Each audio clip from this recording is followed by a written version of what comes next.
Sounds great. Got it. I'm going to go ahead and share my screen. I just have some slides. Well, let's see. Boop. I don't know if it's going to be more valuable to share my screen or if it's just to have a conversation. Is there a way, y'all, to do it, to share a screen like in a tiny way? So we can actually change how much of the screen we Yeah. see. So we can, on our end, we Great. can adjust what we're seeing. I see that Anthony has joined us too, which is awesome. Thanks, Anthony, for being here too. But I just adjusted my own screen so that I see your share and then I still see the gallery at a pretty good size. And that's just like Brilliant. a split screen view. I think that's So, probably perfect. With such a small group, this is really going to be a conversation about what our experiences are like in both in our personal lives and in our teacher lives, our instructor lives, in which we see people using information. So the slides are just kind of so that we can come back and remember what question we're theoretically answering together.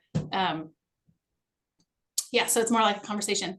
So we're going to talk about information literacy as an overarching theme, and I'll just jump right in. So the first thing I want us to do is think about how people find information that they want or need. Like, what are the paths they take? What are the processes they use? Like, how do you see, and it could be anybody, because I think it's important to think about how people look for information and use information, in addition to how our students might use information, so that we can figure out parallels to talk about together. And anybody, Michelle, take your mute off, my friend, because I would love to have you a part of the conversation, even though you know all the answers already. I'm a fidgeter, so I was going like that, and I was like, "Oh, they don't want to hear that." Oh, well, we'll see. But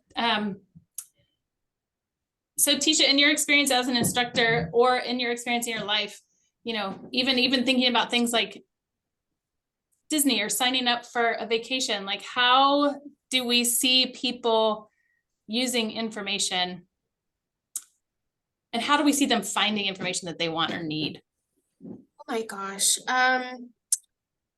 Google. Yeah. Everything. Like, everyone Googles everything. And I'm fairly new at teaching too. So just thinking about, so this is only my third semester teaching.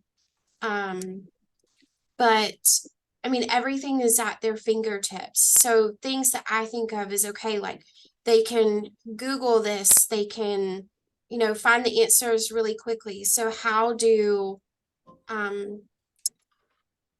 we get them to, like, retain that? Because if you can just Google everything, like, how do you motivate them to want to do that? I mean, everyone has that passion, and you hope that they're pursuing their passion with, in their careers and stuff like that. But that's one thing that I always think about too, is, we're gonna have to be a step ahead. Sure. Yes, definitely. And I think that's exactly kind of the path. That's the trajectory of our conversation. Okay, good, because I want to know. Yeah, I think with the idea that information is everywhere, we want to look at what people are doing, and then how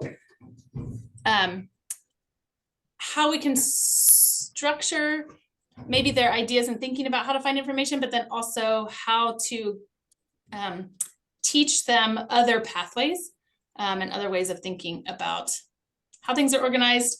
Or we'll just keep going, because there's more. We'll get to it. When it's sometimes a small conversation, we skip around, because sometimes we get to it faster than the slides do. Yeah. Before we move forward though, Julia, I'm wondering, Google obviously, but then I also know that so many people now are turning to their like Alexa or their Siri or whatever to also just tell them the answer. Like, they'll Google voice a question, they'll be like, Google, tell me whatever, so yes, people use Google, but they're also using like the AI component to Google, or they're using Siri, or they're using Alexa. So that's also really interesting to me.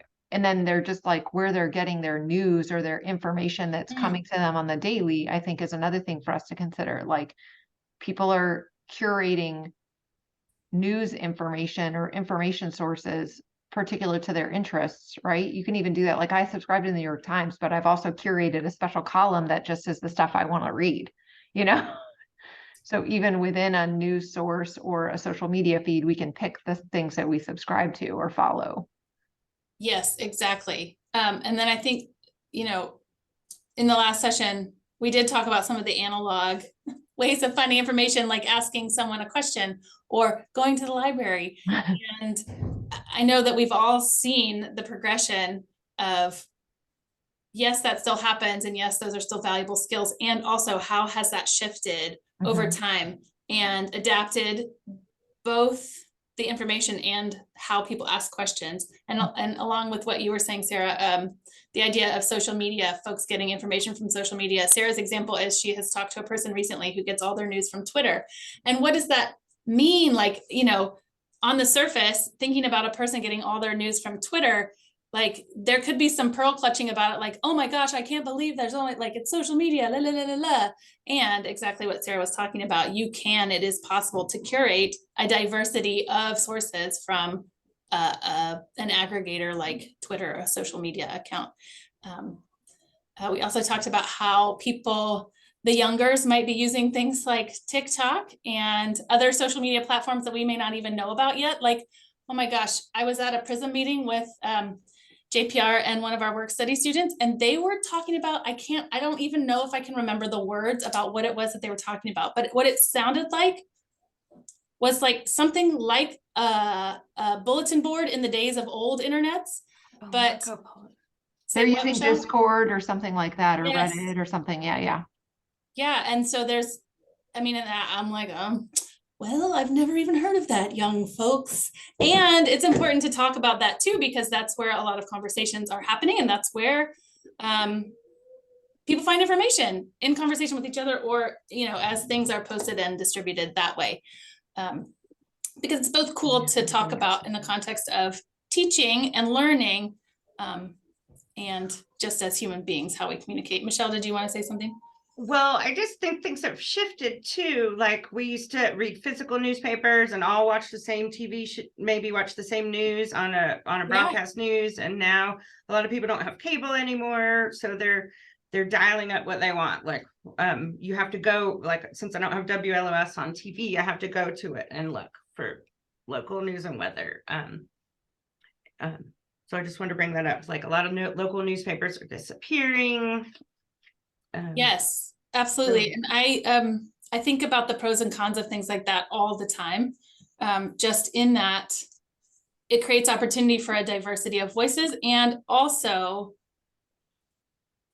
you know, opens up lots more possibilities for misinformation or just people to not be on the same page in the same way. So it's an important thing to talk about. Thanks for bringing that up. Let's see what's next. Okay, so the next thing that I wanted to do was give us a kind of formal definition of information literacy to work from. And because it's kind of it's a big topic, and there's lots of different kind of perspectives for how to think about it. Like Sarah and I have kind of discovered that sometimes teachers and librarians think about it in different ways, or at least use different words to describe it. So it's good to have a kind of common idea, at least for this conversation. The ALA is the American Library Association. And in this definition, I see kind of 4 parts that can be kind of launching points for discussion. I think today we're going to maybe talk most specifically about locating and evaluating. But the 4 parts that I see are individuals recognize when information is needed, and then have the ability to locate, evaluate, and use that information effectively. So that's kind of our common ground in the way that we can think about how those concepts fit together. That said, I wanted to open a conversation to how do we see students using those kind of 2 concepts that we're going to focus on from the definition today. How do we see students locating? And then maybe the larger conversation is then evaluating the information that they encounter, and what do you see their process being? Anthony, you can chime in anytime, my friend. I know you're listening.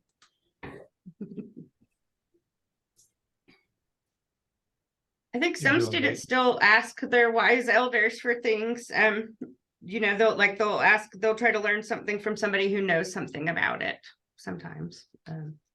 Yeah, so asking an expert, we all know, we're the wise elder experts, maybe on some topics, but maybe not all topics, right? They might be the wise youngers for Oh my on gosh, some it's topics. true.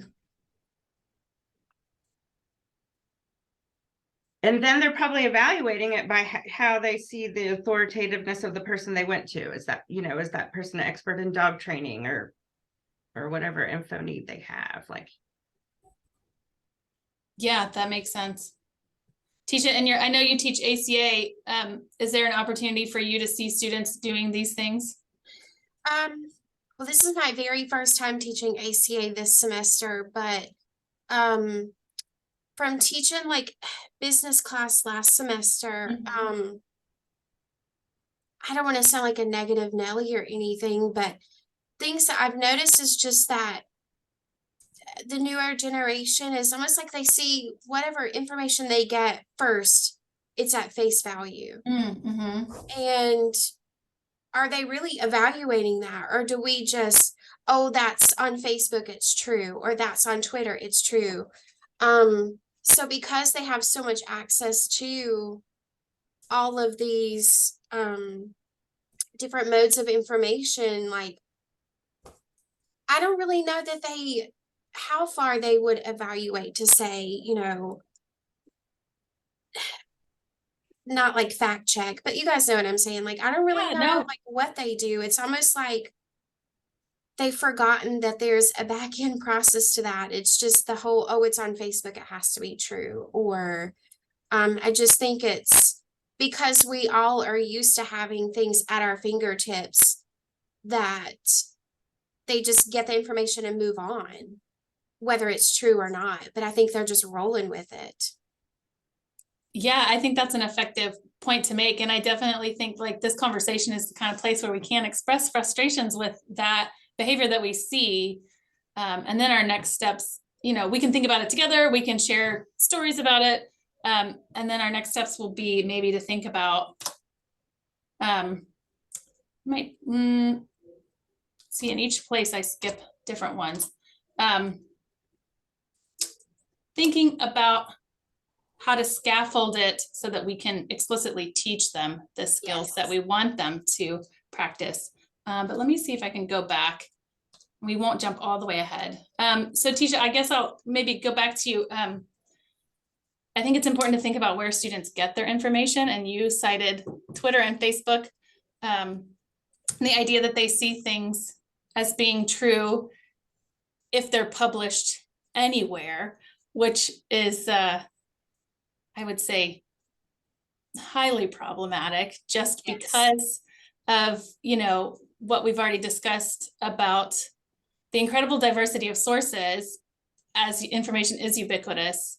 And if students' behavior is that they are just checking the box with whichever source comes first, we hopefully as experts or teachers or, the folks who are helping students learn these skills, figuring out how to encourage them to use a diversity of sources. Is there anything in your business classes that you've done, Tisha, to ask students, like how do you require them to look at more sources, or do you require them to look at more sources? So the way that the class was set up, it's the textbook is no physical textbook, so it's an online textbook, which I am wholeheartedly for. And it was a very laid back course, which is great too. So it's more of like an encouraging course for them to get like excited about business to see if that's what they wanted to pursue. But I don't know if they just don't have the concepts to like dig deeper. And I would say like, okay, I'm looking for a little bit more, like elaborate, like show me kind of that you've read the sources that we've given, or I don't know, it's just there's like there's a gap somewhere between, I guess them wanting to dive a little bit deeper. I don't know if you guys have, trouble with that in your classes too. But just trying to use, I guess I'm looking for the right way to encourage them. One, like, these are the places that you would go. Like, of course, double check and fact check your sources and stuff like that. But I guess I think that there's just a wall between the learning and the fact that because it's so right there in their face, they don't go a little bit deeper too. So I'm trying to work on that and encourage them, do a little bit more, read a little bit more, actually read your textbook. And, we ask the questions that are right there in their textbook, but because they can just Google it, half of their assignments that are submitted, like with the safe assign or whatever, I mean, their percentages are so high because they just copy and paste because they can do a quick Google search versus looking at their online textbook. So, and even that is a quick reference for them and easy to do. So for me, it's just that balance where, how do others encourage them to do that little bit of a deeper dive? And I try to encourage that too, because I'm sure when all of us went through, our masters, I mean, that's a big thing. The whole research and those pieces are a big part of that. So if any of our students are thinking about doing that, like, you want to go ahead and get them on the right path to be able to do that too. Yeah. And I don't want to throw a wrench in too much of where we're headed, but I think that there's a reason beyond grad school for students to, like, even beyond graduating from this institution, of why they should care about where their information is coming from.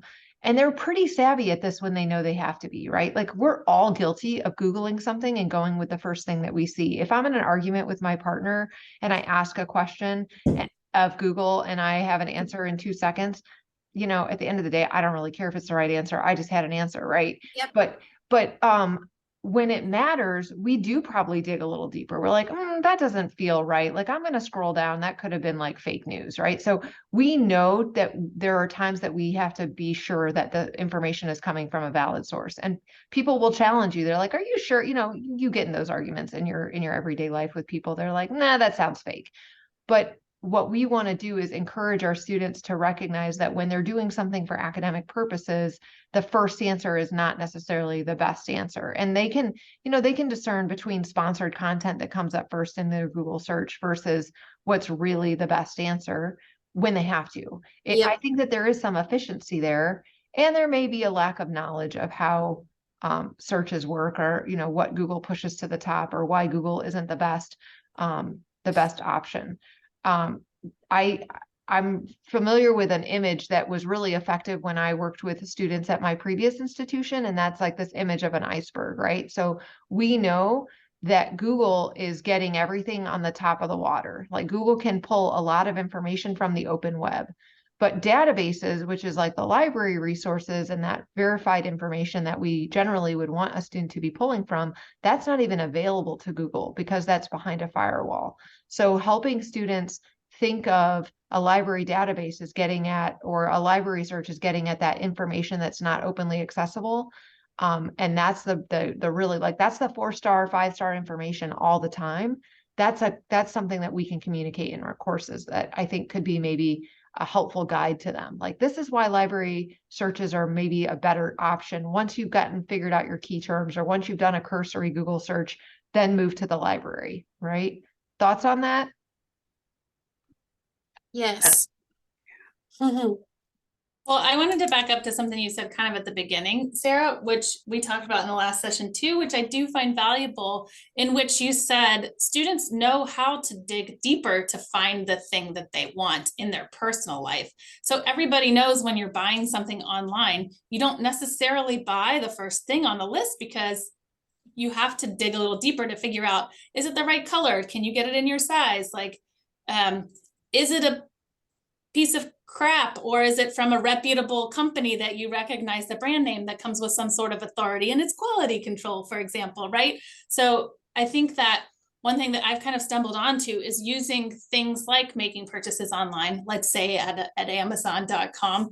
And you can use that as a metaphor for how to then also navigate for information in the library or for academic purposes. And some of the things we came up with in the last session that can be decent parallels to talk about is like, students already know how to filter a search, because when you search for shoes on Amazon, you're going to filter, you want black shoes, you click that box. If you want shoes that somebody says are comfortable, then you look at what Sarah was talking about with the reviews to see, you can filter for 4 stars and above reviews for comfort. So to me, the idea of creating relevance about the things that they're doing academically, and also emphasizing the fact that the skills that we are interested in explicitly teaching them in an academic context can also be used to live their lives effectively. Like it's a both and sort of thing. Like if you get better at evaluating information elsewhere in your life, it's going to improve lots of aspects of your life. But then also if you take it seriously when you're talking about it in an academic context and use the skills that you already have, it's going to make your academic experience easier and maybe more relatable and more relevant too. So I guess I'm in charge. So next slide. So now that we've talked a little bit about where they get their information, and we've kind of talked a little bit about how students evaluate their information. So Tisha actually kind of already answered this part of the question. I think trying to remember if there are any other kind of big chunks of this conversation that make sense to bring up in the context of how. Yeah, I have a question for Tisha. I'm curious what you think of Wikipedia. What I think of Wikipedia? No. Yeah, like if a student says, I want to use Wikipedia, can I use Wikipedia? Can you talk through why the no? From my experience, anybody can go on there and change information on Wikipedia. So like I could go on there right now and say, I don't know if I was something about Abraham Lincoln. So, and I know they monitor that, you know, and of course, but anybody can go on there and put anything that they want on there. But, and then if you allow students to use that as a resource, well, it's there. But again, that doesn't mean, even though they cite the page or whatever, doesn't mean that it'll be there a week later. The majority of the information would stay the same. But like I said, you could put, you know, one sentence that was false somewhere in there, and but that be the day that they use it or whatever. And when I was doing my MBA, that's one that our professors encourage us not to use. Even in my getting my bachelor's, they have said like no, and I think it's just for that. Now they may have updated some stuff where you can't do that or put some filters in place and those kind of things, but I never use Wikipedia. And most of, well, like I said, I haven't been adjunct teaching that long, but most of the students don't use the Wikipedia. Most of them don't even reference anything. So I think to me that's gone away. And I mean, I haven't really been out of school for that long, but it's like people don't, no one references anything anymore. I don't know. Okay, so I have a couple follow-up questions. The last thing you said is obviously like an interesting, maybe that's a phenomenon that I haven't even seen as much because I do read a lot of things with links in it. And so, and I make a practice of trying to link people to the things that I'm talking about whenever I can. I think a lot of people are linking and maybe not necessarily creating a reference list at the bottom. That's But true too. yeah, I see that a lot. But like, are you, when, I guess I want to know in terms of an assignment, if you're asking your students to give you a thought on something or like a response to something, are you asking for them to name a source or give a page number from or a chapter from the ebook or anything?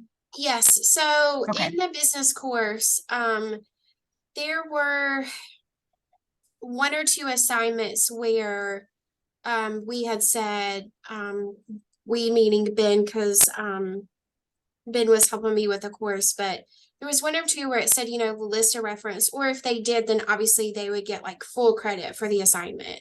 But even if they do, like you said, it's just a link. So it's like not even proper referencing or those kinds of things. So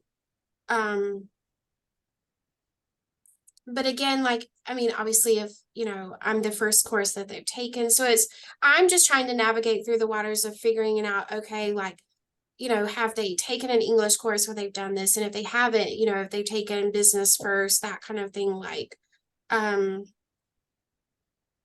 where should they start learning and thinking about this too?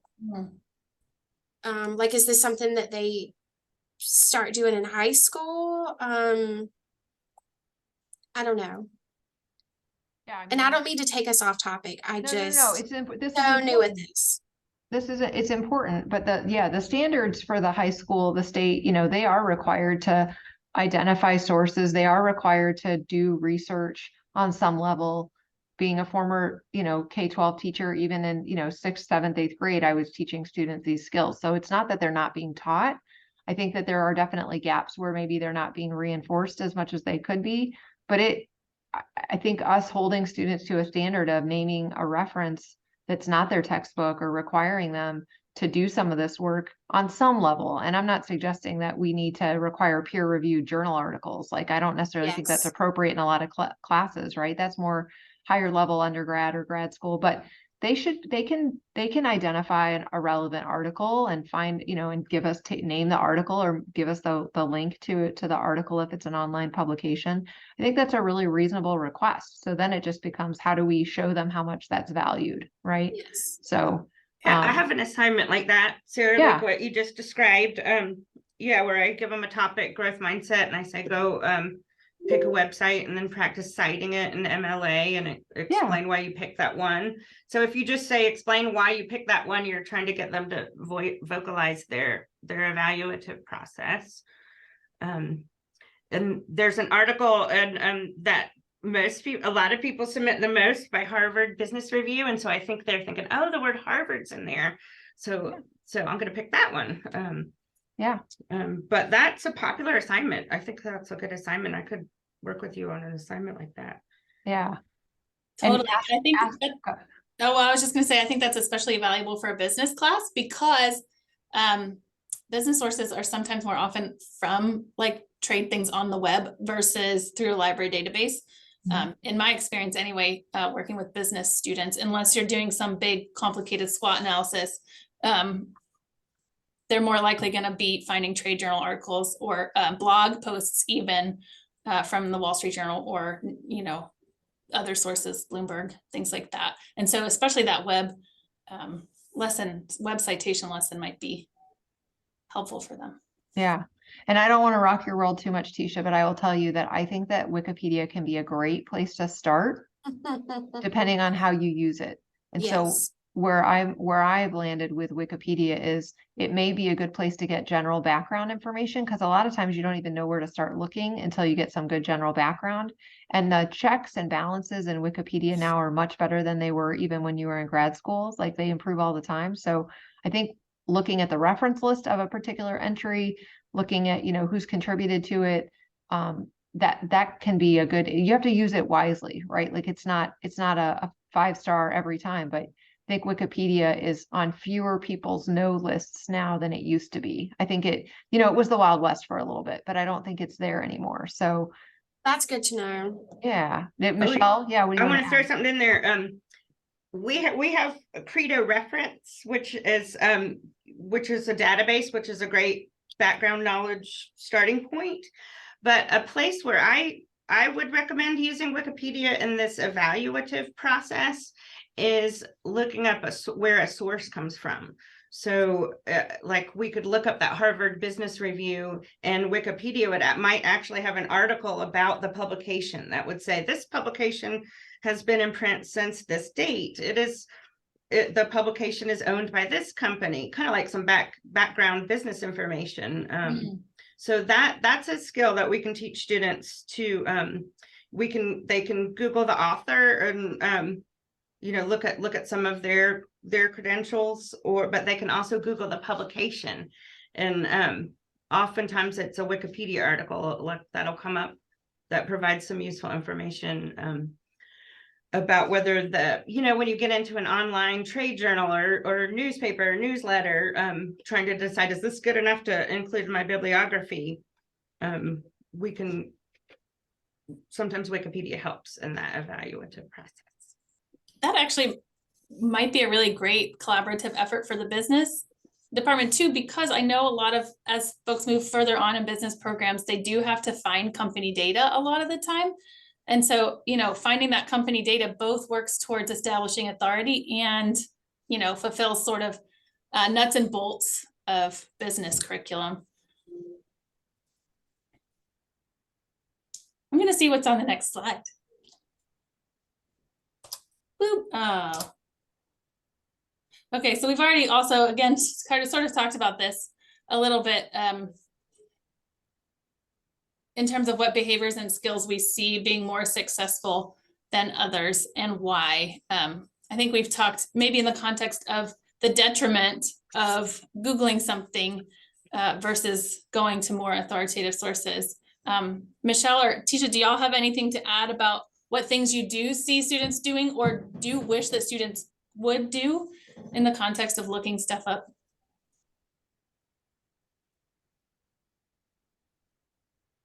I like the annotated bibliographies when teachers back up the final product and have the students kind of intentionally engage with the resources and do some analysis in the annotation. I think that forcing them into that behavior skill is worthwhile if there's going to be a research product. But maybe that could also work for a smaller stakes project that included just an outside source. Yeah, totally. I think it's a good practice. I'm gonna skip ahead, Michelle, in the context of you saying that, because I have introduced to Aaron in the last session this really great infographic that did you invent this, Michelle? Oh, well, RAB is not RAB is a not is an acronym. Yeah, Is used all around.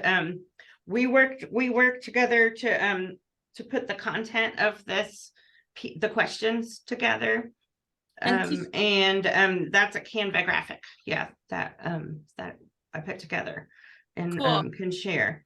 Yeah, Tisha, I know that the individual questions in like white print, you can barely see it. So I'm sorry for that. And I had things printed out for the in-person thing. But if you click that link, the English 111 LibGuide link, there's actually all of the text is written out from this flyer. So then you can actually, maybe I'll go ahead and do that. So we can all. Yeah. That graphic wasn't, the color contrast wasn't right for us to be able to post the graphic on the LibGuide. So the information's just typed out.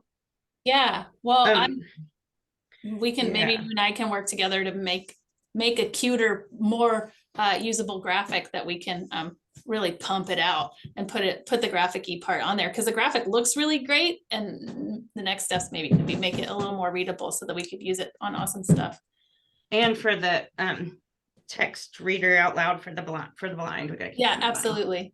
So Tisha, one of the conversations we had last time, just kind of piggybacking off of what Michelle was saying about the annotated bibliography, was that the idea that in addition to the kind of traditional annotation that folks do for an annotated bibliography, the summary of the article or source that they found, that students could possibly answer or like speak to the idea of relevance, authority, and bias as a way to explain why they chose the source that they did, just as an additional like 2 or 3 sentence paragraph of an annotation. Or, you know, that could even be something that you ask students to do for any assignment in which they find an outside source, to answer the question, why did you choose this, and frame it in with these concepts of relevance, authority, and bias. I thought that was a really great idea. And yeah, I think we can use it for our own personal information literacy. Like if we see something on social media that's really interesting and it gets us worked up, we can pause and I call it RAB in a new tab, where you take what you're looking at. Good, Michelle. And you go to a new tab and you cross-check. So you can cross-check the authority of the author.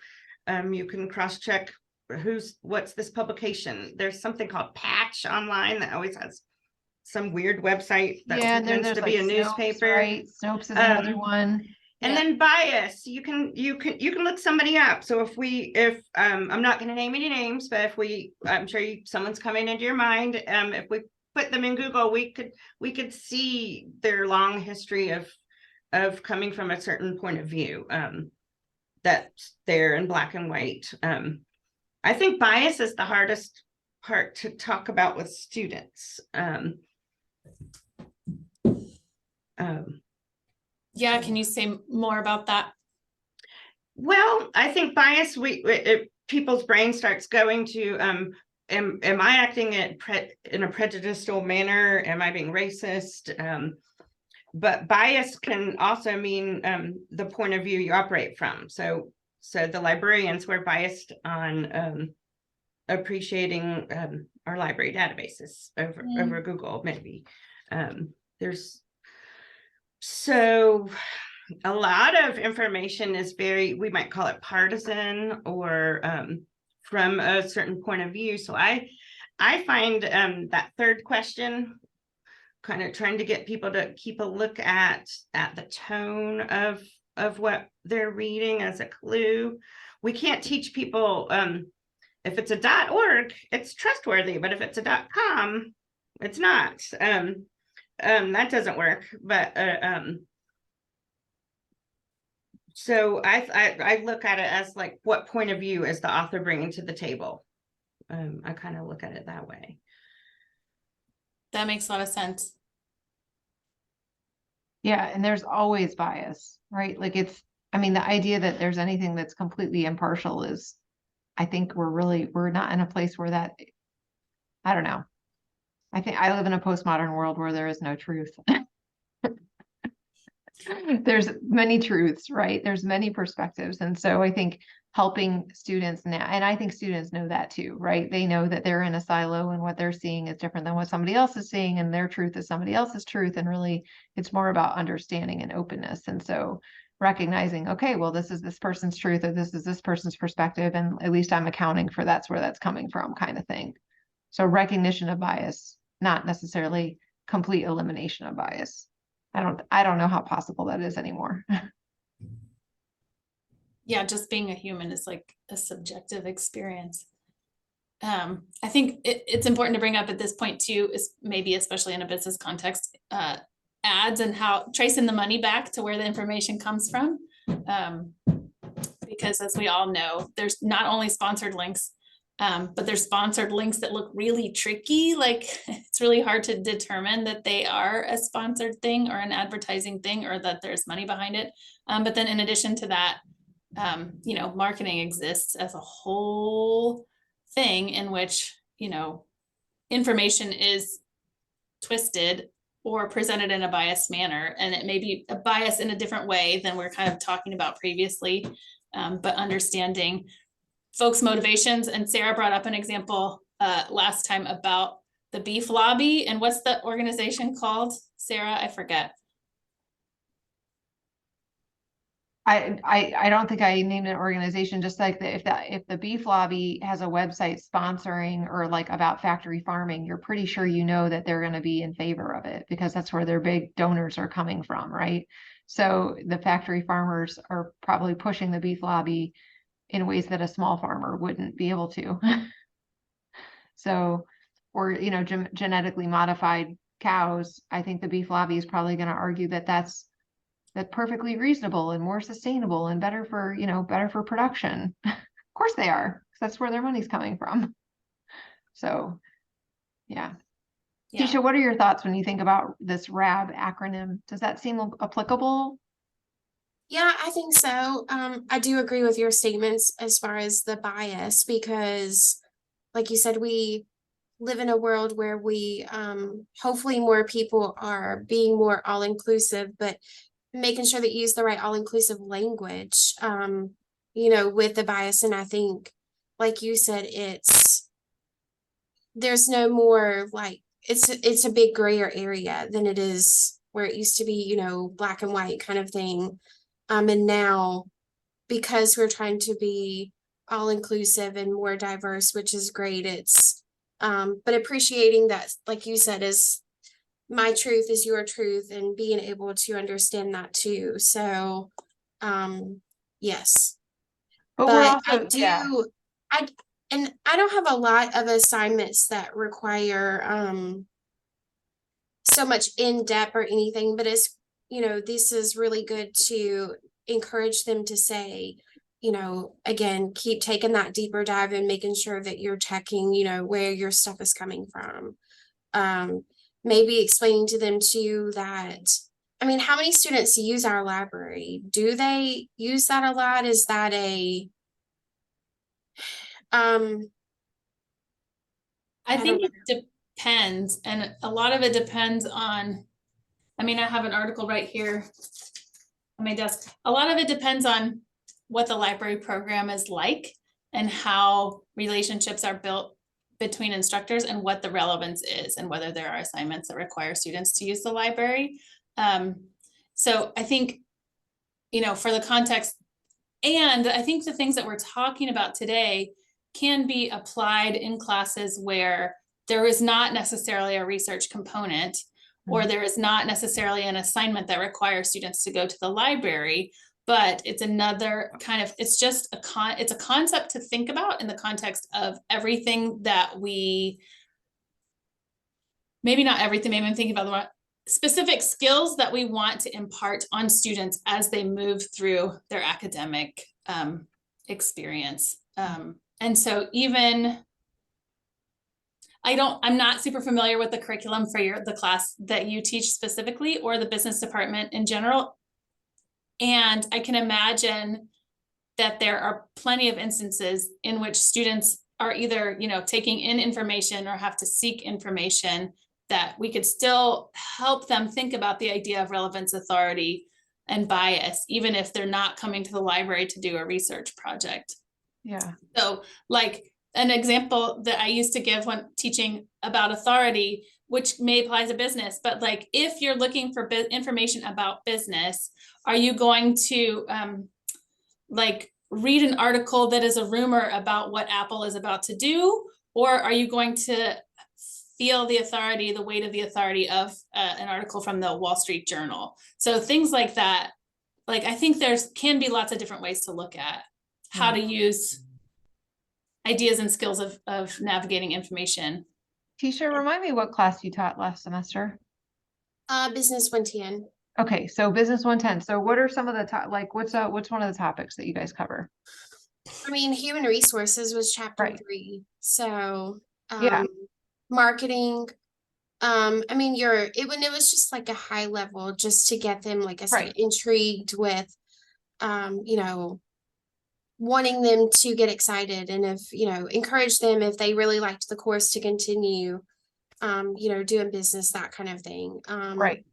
So, So let's stop. Let me stop you for a second. So like you're talking about, like if there's a human resources section topic in that course, there may be a subtopic under that, or maybe part of it that's looking at hiring practices, right? Yep. And and you ask students to go out and find articles related to hiring practices at different places. If somebody found an article that they brought back, and the article was written by a consulting firm that does a specific training and they make a lot of money off of it, right? It'd be no surprise that in that article, they would also really encourage you to use a consulting firm. Yep. Right? That's the bias we're talking about. Yes. So I want to be really clear that we're not just talking about like the demographic kind of bias that we think about with diversity, but we are talking about like that bias of perspective of like, what's in it for you? Like you have a vested interest in this perspective because it's going to make you money, or it's going to meet your agenda. Then we got to know that on the front end as we're looking at a source. I just want to kind of come up with like a relevant example. Yeah. I think Yeah. Can I throw something in there? So Yeah. Tisha, what you were saying about how people like it's kind of murky, like wading through the waters to decide about bias. I think that goes back to this real student need to practice discerning fact versus opinion, and where you find those two different types of research. Well, It or used to even the be- idea of self-reporting. So I'm thinking about when you're trying to find information about HR or a consulting firm or a business, like the information that you get from that business's website is very different than the information that's written by an independent or a third party. And we have Morningstar. It's a great business research. Oh yeah, totally. Database too. Throw that in there.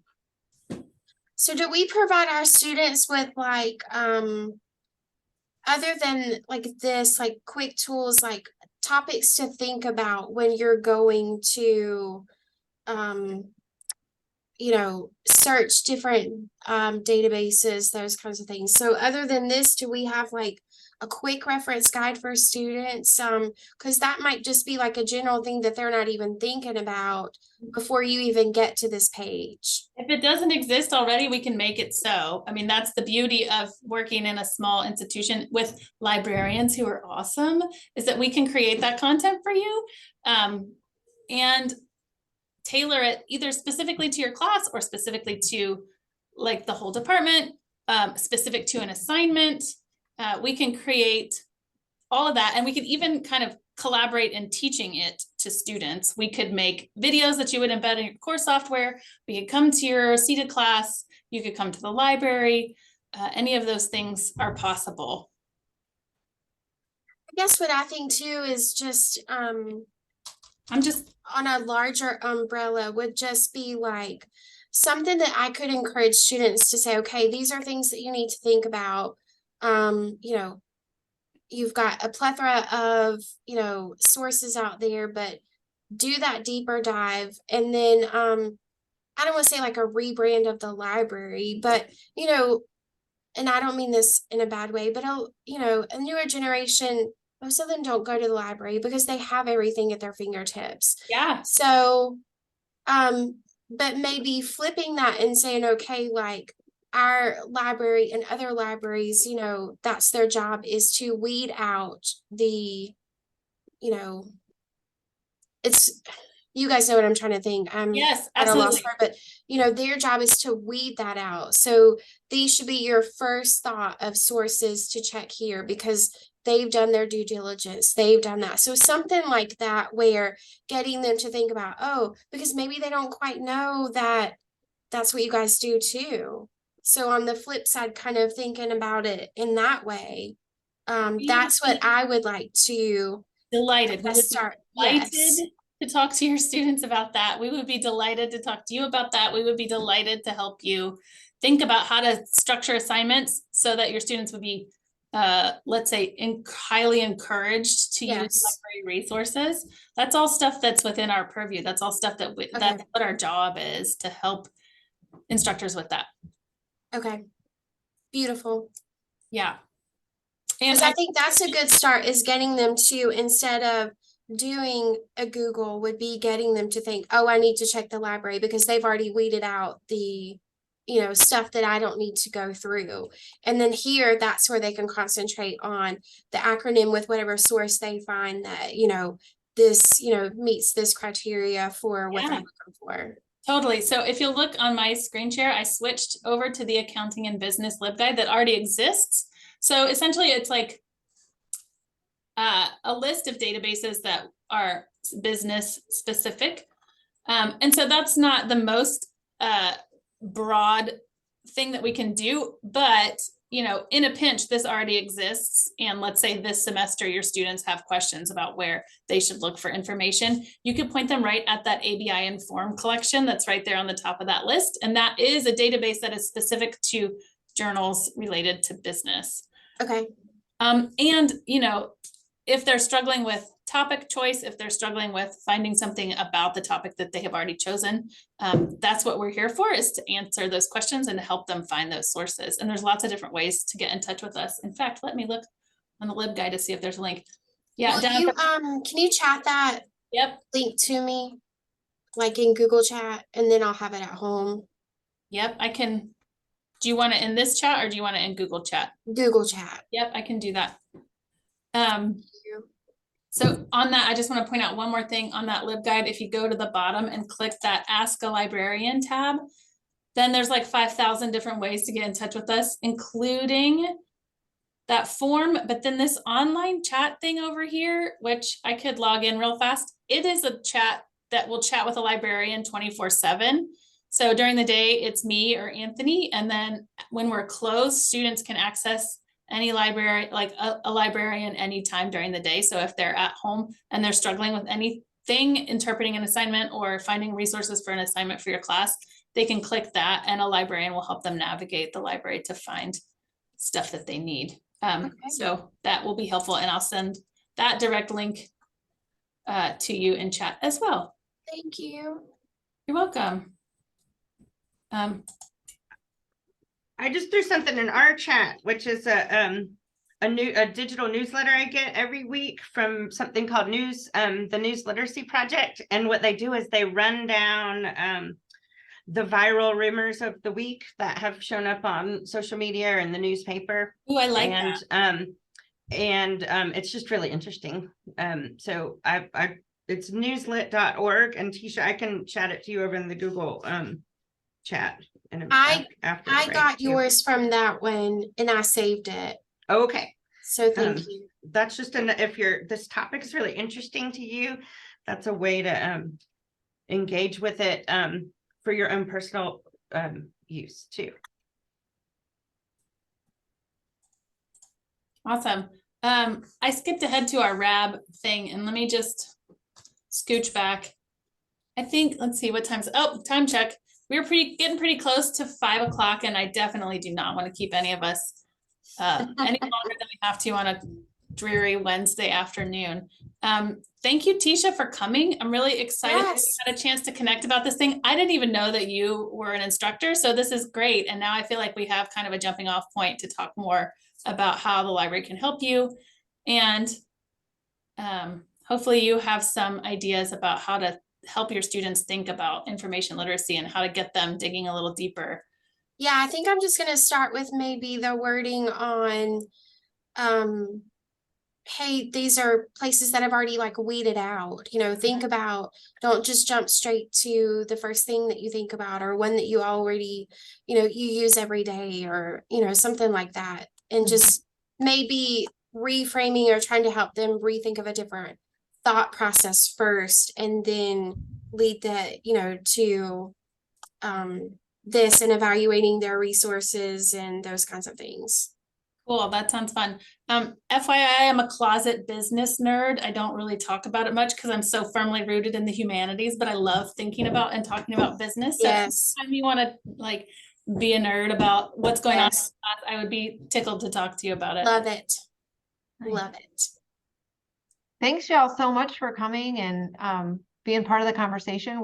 This is exactly what we were hoping to do, and we hope to have more of these kinds of conversations. So Tisha, feel free to encourage folks to check in with Julia or Michelle or Anthony, and they're the expert authority on this. But I think that we've got good work to do with our students that is, again, not just going to help them in our classes, but going to produce the kind of citizens we want in our community. So yes. We're all committed to that for sure. Hope you all have a great afternoon. I'm going to end the recording.